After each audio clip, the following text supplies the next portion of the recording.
We're seeing this scene that is on the little screen while you're there of all of these people packed in, which what could be a COVID super spreader event at the White House. It is remarkable, the size of that crowd and how close everybody is. I mean, I've seen one or two masks the whole time that we have been watching. There's one in the scene. But look, I mean, that doesn't look like America in 2020. No. Sorry. No, of course. No, absolutely. I mean, and I totally agree. It's disturbing for us to watch it because we're covering COVID every day. Does Donald Trump actually care? Because, you know, there is some reporting that he changed his mind about sending help to states for hurricanes when he was told, well, these are our people that could die. Do you think that he cares that some of his own people could get sick and maybe die by being at this event at the White House? No, not at all.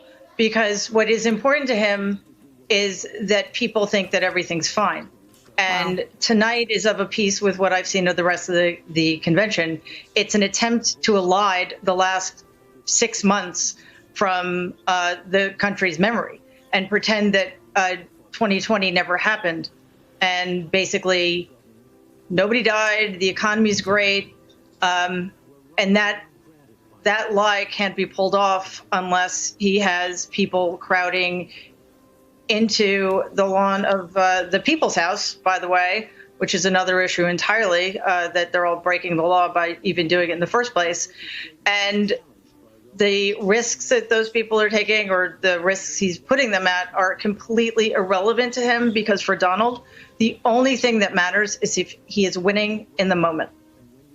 Hey there, I'm Chris Hayes from MSNBC. Thanks for watching MSNBC on YouTube. If you want to keep up to date with the videos we're putting out, you can click subscribe just below me or click over on this list to see lots of other great videos.